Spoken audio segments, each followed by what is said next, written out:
한 대학생이 대학에 들어가서 운전면허를 땄습니다. 운전을 할 수 있다는 설레는 마음에 있는 돈 없는 돈 다 긁어 모아서 아주 허름한 중고차 한 대를 장만했습니다. 너무 낡은 차여서 수업이 끝나면 매일같이 차에 가서 수리를 하고 또 칠을 하고 광택도 내고 그랬습니다. 부모님께서 그런 아들을 보면서 새로운 좌석 커버를 선물로 그렇게 주셨습니다. 그러던 어느 날에 차 문을 꽝 하고 세게 닫았는데 그만 너무 낡아서 유리창이 박살나고 말았습니다. 재밌죠? 새 유리창으로 갈아 끼울 돈이 없어서 그냥 차를 몰고 다녔습니다. 하루는 학교 주차장에다가 주차를 하고 강의실에서 수업을 듣고 있었습니다. 비록 유리창 하나는 없지만 나한테 차가 있다는 그 사실 하나만으로 뿌듯해서 앉아있는 내내 힐끔힐끔 그렇게 자신의 주차된 차를 쳐다보았습니다. 그런데 갑자기 하늘에서 비가 퍼붓기 시작했습니다. 유리가 없는 앞좌석으로 사정없이 빗물이 쏟아지고 들어오기 시작했습니다. 당연히 부모님께서 선물로 주신 시트 커버도 비에 젖어가고 있었습니다. 수업 중이어서 젖어가는 차를 그냥 멍하니 바라보고 있을 수밖에 없습니다. 그런데 갑자기 어떤 차가 전속력으로 달려와서는 끼익 하고 자신의 차 앞에 섰습니다. 문이 열리고 두 사람이 부랴부랴 나와서 큰 비닐을 이렇게 들고서는 자신의 차에다가 이렇게 덮어주었습니다. 도대체 누가 나의 차를 저렇게 덮어주는가 궁금해서 퍼붓는 빗줄기 사이로 자세히 쳐다보았습니다. 도대체 누가 이 장대비를 맞으면서 내 차를 덮어줄까? 누구였을까요? 예, 맞습니다. 부모님이셨습니다. 이 학생의 아버지는 회사에 있다가 비가 오자 어머니에게 전화를 해서 곧바로 큰 비닐을 사들고 함께 달려온 것입니다. 빗속에서 아들의 차를 비닐로 덮고 있는 부모님을 보면서 아들은 강의실에서 울음을 터뜨리고 말았다고 합니다. 네. 오늘은 교회학교 수료 예배입니다. 또한 한 해의 마지막 주일이어서 한 해의 수료 예배이기도 합니다. 그래서 이 자리에 있는 우리 청소년부 그리고 영아, 유치, 어린이부 친구들 뿐만이 아니라 이 자리에 함께 모인 모두들에게 한 해의 졸업식과도 같은 날입니다. 졸업식을 가보면 꼭 해야 할 일이 있습니다. 갈 때 무엇을 들고 가죠? 꽃다발 들고 갑니다. 왜 꽃다발 들고 가죠? 사진 찍어야 되니까 들고 갑니다. 그 사진 찍으면 이제 뭐 해야 되죠? 중국집 가야죠. 짜장면 먹고 또 뭐 먹어야 됩니까? 탕수육 안 먹으면 애들 삐집니다. 그런데 그렇게 하고도 한 가지 남은 일이 있습니다.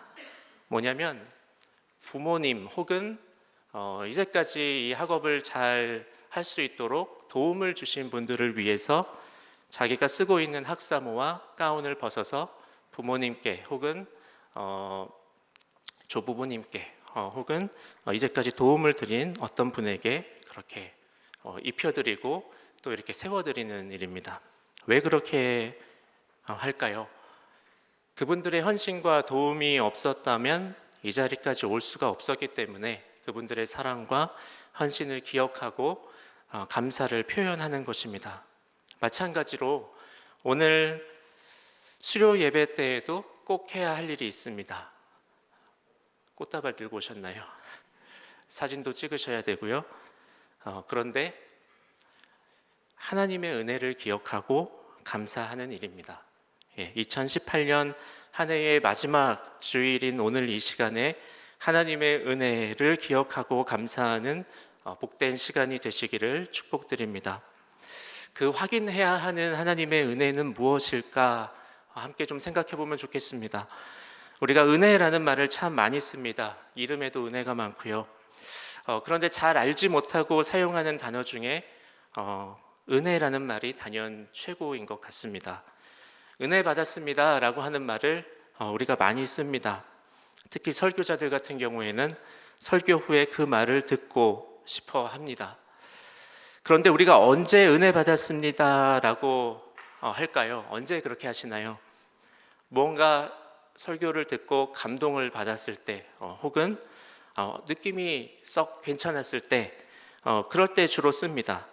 딱히 다른 표현이 없어서 은혜 받았습니다라고 하는 것이 크게 문제될 거는 없는 것 같습니다. 그런데 엄밀하게 생각해 보면 은혜라고 하는 것은 내가 느낀 어떤 감정은 아닌 것 같습니다. 또한 우리는 은혜를 곧 복이다라고 생각하는 경우도 있습니다. 그래서 좋은 일이 있거나 어떤 일에 성공했거나 상을 받았거나 일이 잘 풀릴 때 하나님의 은혜다라고 하는 표현을 많이 하게 됩니다. 그런데 생각해 보면 반대의 상황에 처하게 되면 우리는 속으로 하나님의 은혜를 받지 못했다라고 생각하기도 합니다. 언제는 하나님의 은혜가 가득하기도 하다가 또 언제는 그렇지 못할 때가 우리의 삶에 있습니다.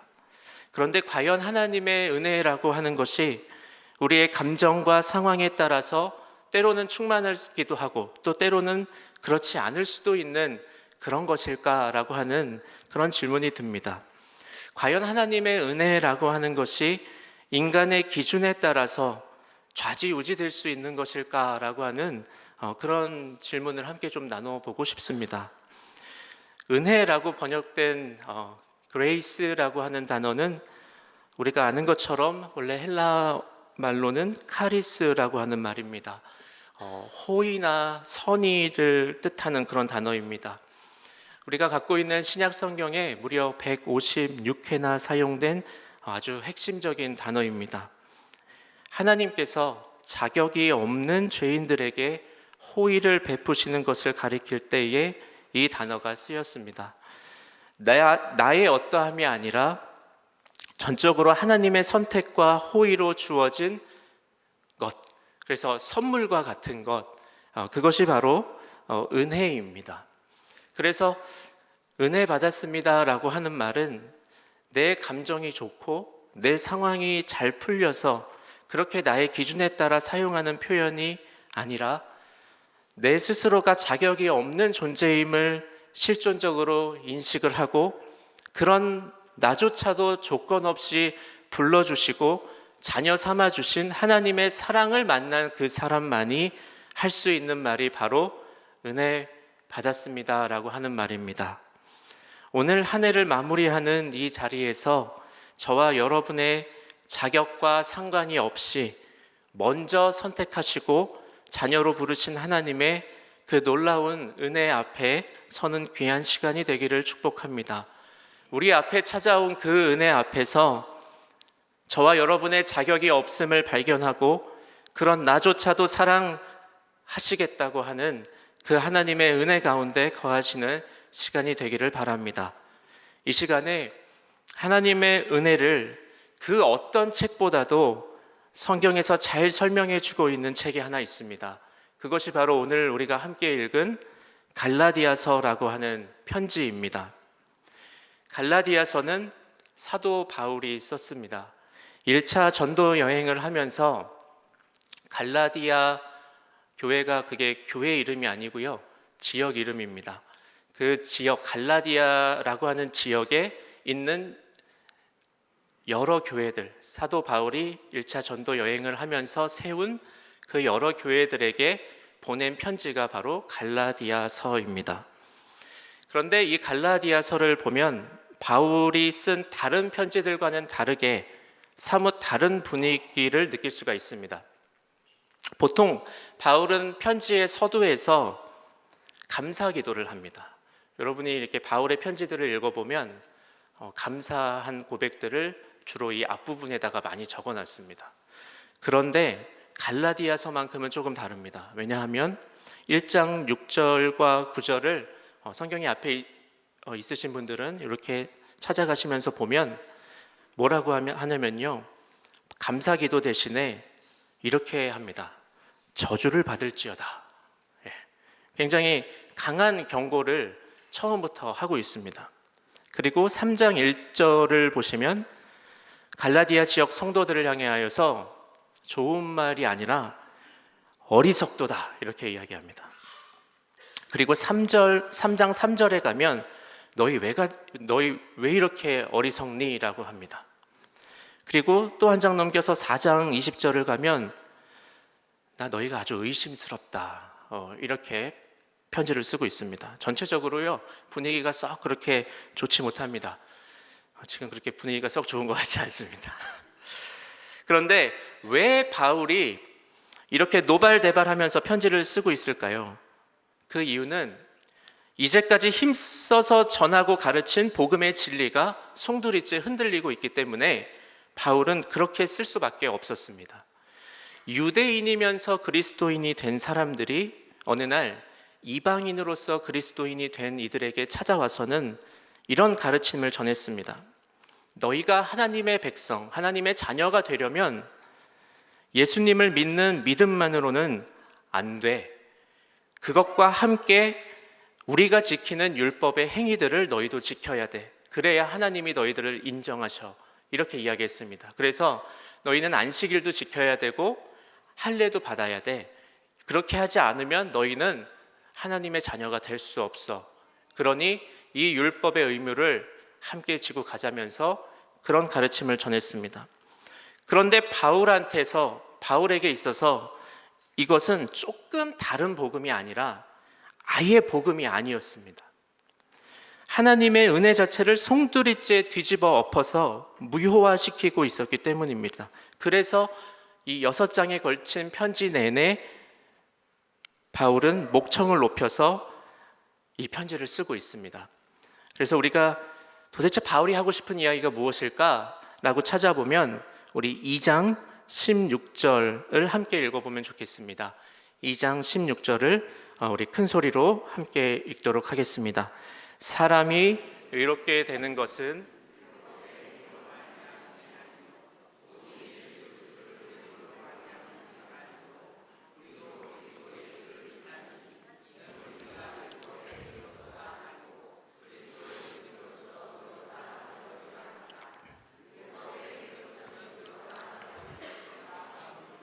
아멘. 이것이 바로 은혜였고 바울이 믿고 있는 복음의 진리였습니다.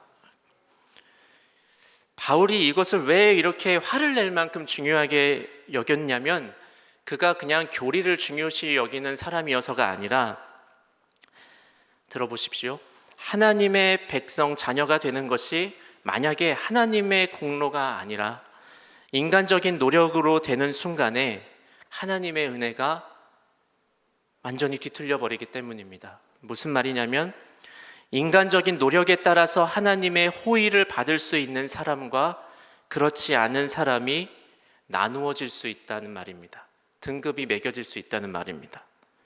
이것은 하나님께서 주신 은혜가 뒤틀려 버리는 정도가 아니라 하나뿐인 아들을 우리를 위해서 내어주신 그 십자가의 그 사랑과 은혜가 송두리째 무효가 되는 것입니다. 그래서 바울은 그렇게 노발대발하면서 이 갈라디아서를 썼습니다. 그런데 갈라디아 지역의 성도들은 그런 값비싼 은혜를 받았음에도 불구하고 저들의 가르침에 현혹이 되어서 다시금 종의 모습으로 돌아가려고 했습니다. 어떻게 갈라디아 사람들이 이럴 수가 있었을까 싶은 생각이 들기도 하지만 생각을 해보면 이것이 바로 저와 여러분이 갖고 있는 모든 인간들이 가지고 있는 강박관념 같은 것입니다.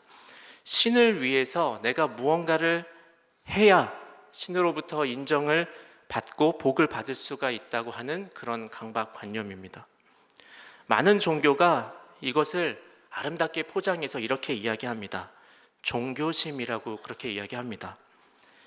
만약 내가 신을 위해서 무언가를 하지 않으면 벌을 받을 것 같은 두려움을 불어넣어서 신의 종 혹은 노예로 살게 합니다.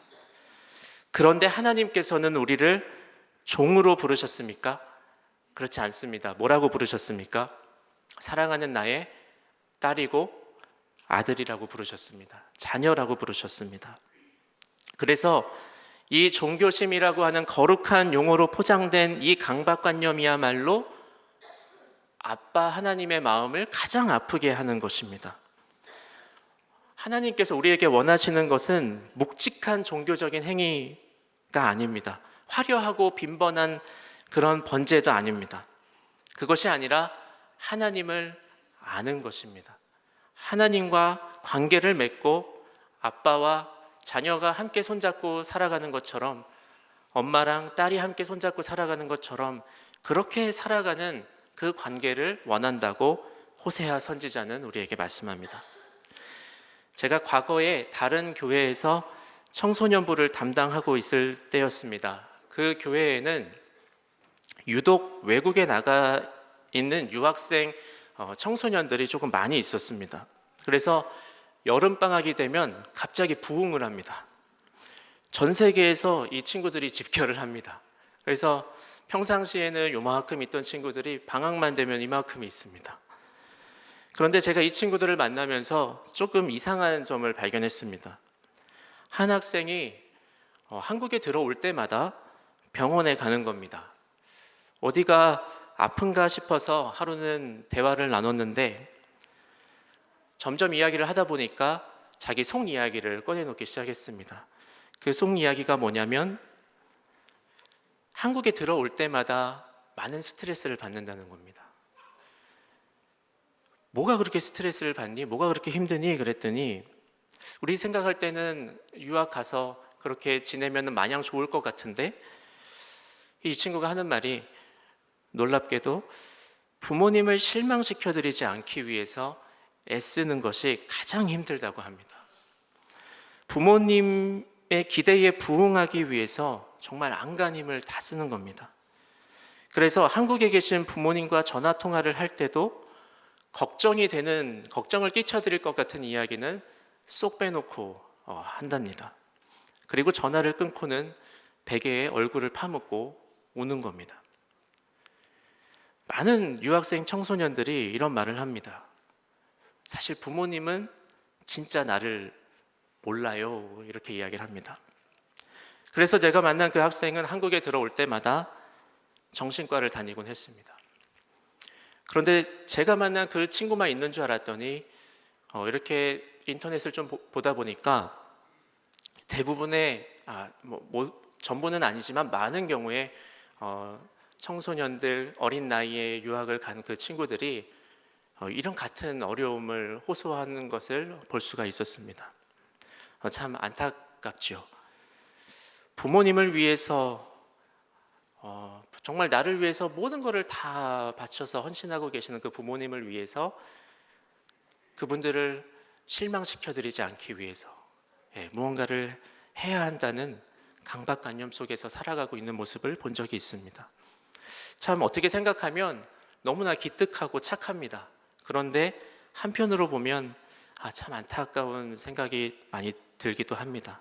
정작 그 나이에 필요한 부모님과의 관계는 없고 부모님을 위해서 살아가는 그 꿈은 내 꿈이 아니라 어찌 보면 부모님의 꿈을 위해서 살아가는 아이들이 비단 그 친구들뿐만이 아니라 우리 대한민국에도 참 많이 있는 것 같습니다. 하나님과의 관계도 마찬가지입니다. 하나님을 위해서 무언가를 해야만 인정을 받고 자녀가 될 수 있다는 강박관념이 혹시 저와 여러분에게 있지는 않은지 한번 생각해 보면 좋겠습니다. 사도 바울은 바로 여기에서 안타까움을 느꼈습니다. 그래서 갈라디아 교회 성도들을 그 강박관념, 그 두려움으로부터 벗어나게 해주고 싶었습니다. 그래서 쓴 편지가 바로 이 갈라디아서입니다. 그래서 이 갈라디아서에는 별명이 하나 있습니다. 자유의 대헌장 혹은 은혜의 대헌장이라고 하는 별명이 있습니다. 그 어떤 책보다도 복음의 진리인 하나님의 은혜를 가장 선명하게 보여주는 책이 바로 이 갈라디아서입니다. 그래서 한마디로 요약하면 이렇습니다. 하나님의 선택하심에는 우리의 자격 조건이 문제가 되지 않는다는 것입니다. 그 누구도 하나님의 자녀가 될 수 없는 사람은 없다고 하는 이 놀라운 은혜를 선포하는 책이 바로 이 갈라디아서입니다. 그런데 오늘 함께 읽은 이 본문은 갈라디아서의 어디에 위치해 있습니까? 갈라디아서가 총 6장으로 되어 있는데요. 오늘 몇 장이죠? 3장입니다. 6장 중에 세 번째 장이면은 어디이죠? 정가운데 있습니다. 왜 정가운데에다가 놨을까요? 중요하니까요. 예, 역시 핵심이기 때문에 중앙에다가 놨습니다. 그러니까 무슨 말이냐면 복음의 진리, 곧 은혜를 이해하는 데 있어서 이 오늘 읽은 본문 누구 이야기입니까? 누구죠?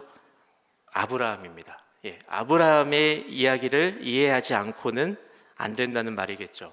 우리 본문을 한 번만 더 읽어보겠습니다. 우리 6절과 7절을 읽겠습니다. 함께 읽겠습니다.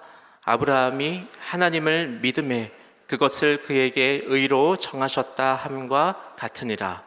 그런즉 믿음으로 말미암은 자들은 아브라함의 자손인 줄 알지어다. 아멘. 아브라함이 어떻게 하나님의 자녀가 되었습니까? 믿음 때문이라는 것입니다. 예, 그걸 분명하게 얘기하고 있습니다. 그리고 나서 우리 8절도 함께 읽겠습니다. 8절입니다. 함께 읽겠습니다. 또 하나님이 이방을 믿음으로 말미암아 의로 정하실 것을 성경이 미리 알고 먼저 아브라함에게 복음을 전하되 모든 이방인이 너로 말미암아 복을 받으리라 하였느니라. 아멘. 그냥 한번 띄워주세요. 앞부분을 우리가 그냥 쭉 읽으면 이렇게 읽습니다. 또 하나님이 이방을 믿음으로 말미암아, 이렇게 쫙 읽으면 정확히 무슨 이야기인지 잘 안 들어옵니다. 그런데 잘 끊어서 읽으시면 하나님이 이방을 위해서 믿음으로 말미암아 의로 정하실 것을 성경이 미리 알고, 이렇게 나가거든요. 그러니까 이방을 위해서 누구를 선택하셨다는 거죠? 누구를 선택하셨습니까? 아브라함을 선택하셨다는 겁니다. 근데 제가 이 8절을 읽으면서 처음에는 잘 무슨 말인지 이해가 안 됐습니다. 이방을 위해서, 그러니까 이방인들을 위해서 아브라함을 선택하셨다라는 말인데, 생각을 해보니까 그러면 아브라함이 이방인들에게 뭔가 좀 통하겠다는 거죠. 그러니까 이방인과 아브라함이 어떠한 공통점이 있다는 말입니다. 그런데 성경에서 이방인이 누굽니까? 하나님의 백성의 무리에 들 수 있는 자격이 안 되는 사람들이 이방인입니다. 그런데 그 아브라함을 가리켜서 이방인과 공통점이 있는 사람이라고 하는 것이 처음에 잘 이해가 되지 않았습니다. 아브라함도, 그러니까 무슨 말이냐면 아브라함도 하나님의 자녀가 될 수 있는 자격 조건이 그렇게 많은 사람이 아니었다는 말입니다. 아브라함도 하나님의 은혜가 필요한 사람이었다는 말입니다. 박영선 목사님이라고 하는 분이 쓴 하나님의 열심이라고 하는 책이 한 권 있습니다. 그 책에서 그 목사님은 우리에게 이렇게 이야기합니다. 우리에게는 아브라함에 대한 고정관념이 있다고 말합니다. 우리가 아브라함을 생각할 때에 결과부터 생각한다고 말합니다. 신앙생활의 정점이라고 할 수 있는 아브라함이 이삭을 제물로 바친 이야기를 먼저 떠올리고는 아브라함은 우리와는 차원이 다른 믿음을 가진 사람이지, 그러니까 그의 그 큰 믿음을 보시고 하나님이 믿음의 조상으로 세우셨지, 아브라함은 아브라함이지 우리랑은 다른 사람이지, 이렇게 생각한다는 거죠. 그러면서 과연 정말 아브라함이 처음부터 대단한 믿음의 소유자였을까? 라고 질문을 하면서 철저하게 그의 생애를 쫓아갑니다. 그가 본래 가진 훌륭한 믿음 때문에 아브라함이 믿음의 조상이 된 건지, 아니면 하나님께서 아무런 자격도 안 되는 그를 훌륭한 믿음의 사람으로 만들어 가신 건지 큰 차이가 있겠죠. 그거를 아주 철저하게 추적을 해갑니다. 그 내용을 몇 가지만 설명해 드리겠습니다. 여호수아 24장에 가면 아브라함의 집안은 믿음과는 거리가 먼 집안이었습니다. 우상을 섬기는 집안이었거든요. 저기 메소포타미아 지역의 우르라고 하는 도시에서 우상을 섬기는 집안이었습니다. 그의 아버지 데라가 우상을 섬겼습니다. 근데 우리가 쉽게 생각하기를 아버지 데라는 우상을 섬겼지만 아브라함은 하나님을 섬겼기 때문에 하나님이 아브라함만 쏙 빼냈을 것이다 라고 생각을 한다는 겁니다. 그런데 과연 그랬을까요? 그렇지 않습니다. 아브라함도 아버지를 따라서 이방신을 섬겼던 그런 사람이었습니다. 그러니까 아브라함에게도 믿음이라고 하는 게 있었을까요? 별로 없었을 것 같습니다. 그리고 사도행전에 가면요, 어느 날 우르에 살고 있는 아브라함에게 하나님께서 찾아오십니다. 그리고 고향과 친척을 떠나서 내가 보여줄 땅으로 가라고 하십니다.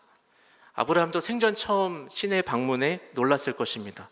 그래서 아버지 데라에게 가서 이런 일이 있었어요 라고 설명을 했을 것입니다.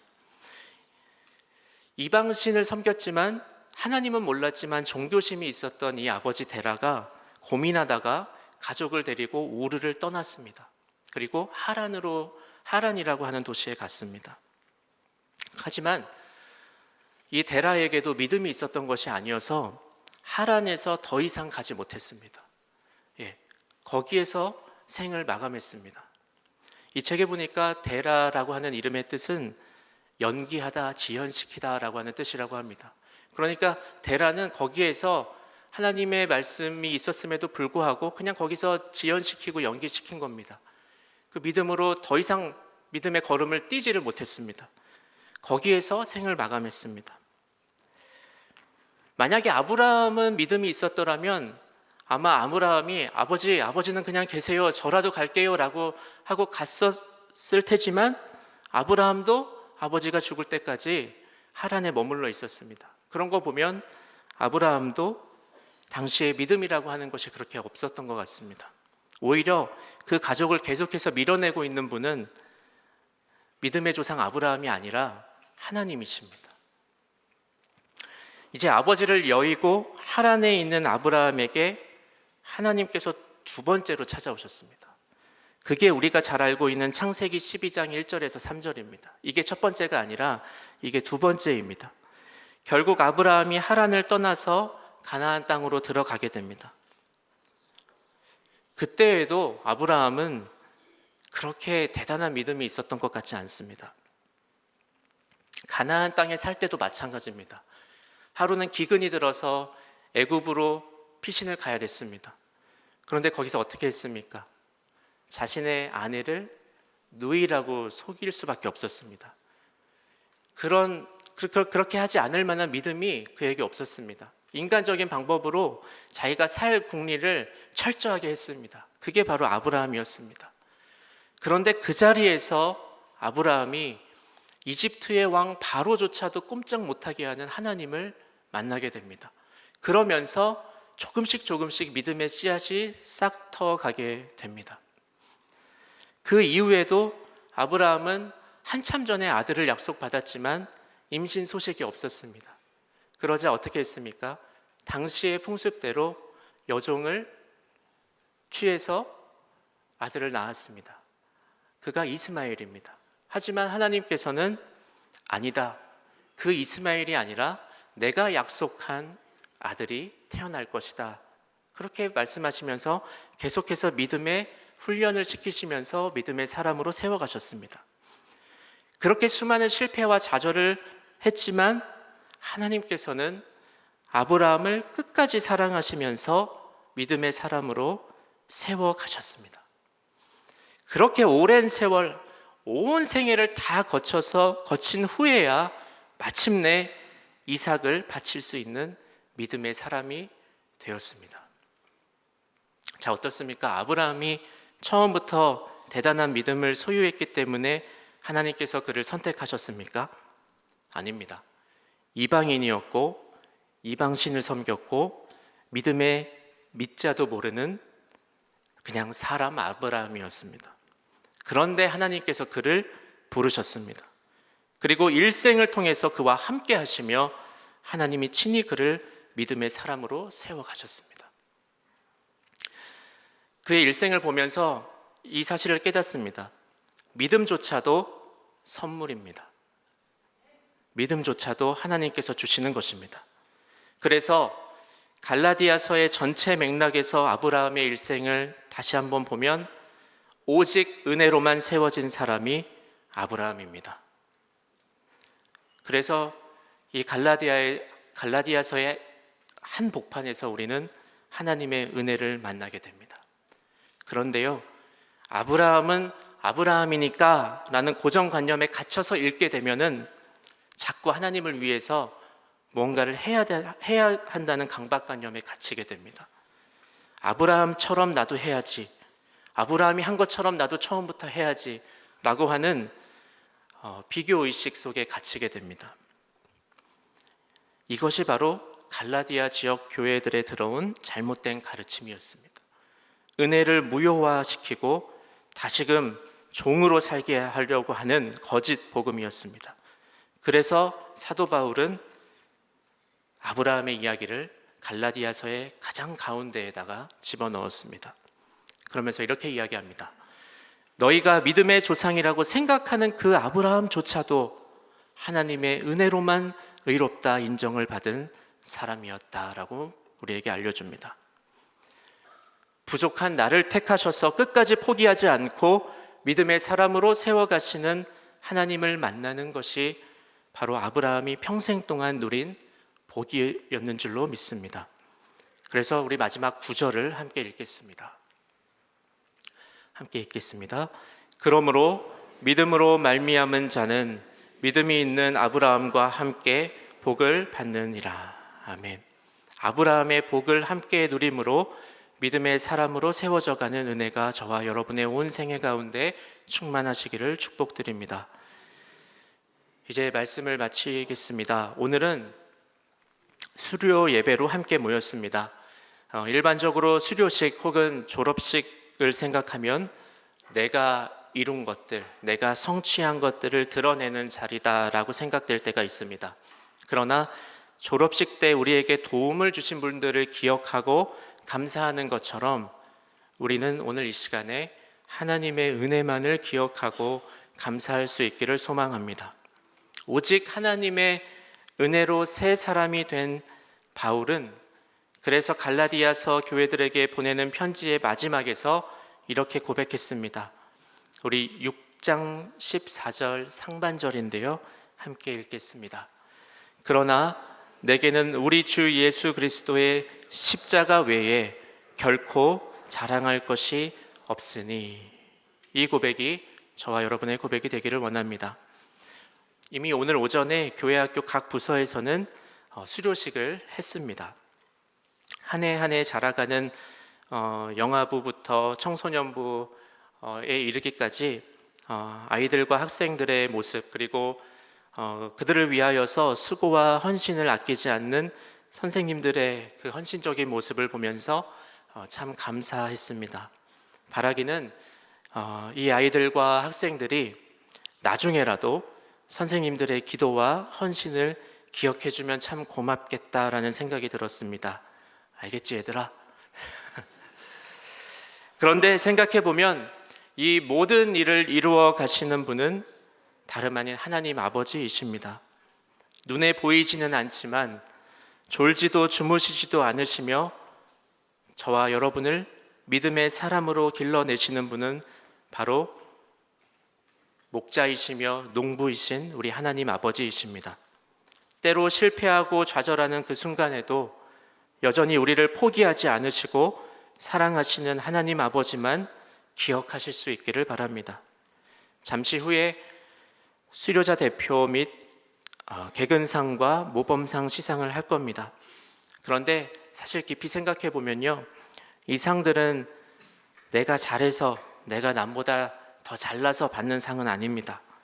오히려 믿음 안에서 더욱 성장하라고 주시는 하나님의 격려의 메시지로 감사히 받으면 좋겠습니다. 한 해를 돌아보면서 하나님의 은혜가 함께 하신 것 같은 때도 있었지만 그 은혜와는 동떨어져 있던 것처럼 느껴지는 시간도 많으셨을 줄로 압니다. 실패와 좌절도 많았고 하나님께 그리고 나 스스로에게 부끄러웠던 순간들도 많았습니다. 그러나 그 자리에도 하나님께서 함께 계셨음을 기억하시길 바랍니다. 그리고 오늘도 성실하게 우리를 포기하지 않으시며 끌어가시는 그 옛날 아브라함에게 그렇게 하셨던 것처럼 우리 역시도 믿음의 사람으로 세워가시는 하나님을 찬양합니다. 마지막으로 요한복음 15장의 말씀입니다. 제가 읽어드리겠습니다. 나는 참 포도나무요 내 아버지는 농부라. 내 안에 거하라. 나도 너희 안에 거하리라. 가지가 포도나무에 붙어 있지 아니하면 스스로 열매를 맺을 수 없음 같이 너희도 내 안에 있지 아니하면 그러하리라. 나는 포도나무요 너희는 가지라. 그가 내 안에 내가 그 안에 거하면 사람이 열매를 많이 맺나니 나를 떠나서는 너희가 아무것도 할 수 없음이라. 참 포도나무가 되셔서 가지된 우리를 결코 놓지 않으시는 하나님의 은혜를 기억하며 아름다운 열매들을 맺어가는 복된 인생들 되시기를 주님의 이름으로 축복드립니다. 기도하겠습니다. 하나님 아버지 감사드립니다. 아무리 찾아보아도 자격이 없는 저희들을 하나님의 자녀로 불러주심을 그 은혜를 감사드립니다. 그 은혜만 기억하고 자랑하며 아름답고 복된 열매 맺어가는 우리들의 삶이 되게 하여 주시옵소서. 그런 우리 교회 학교 모든 수료자들 또 우리 모든 아이들과 학생들 되도록 축복하여 주옵소서. 감사하며 예수님의 이름으로 기도드립니다. 아멘.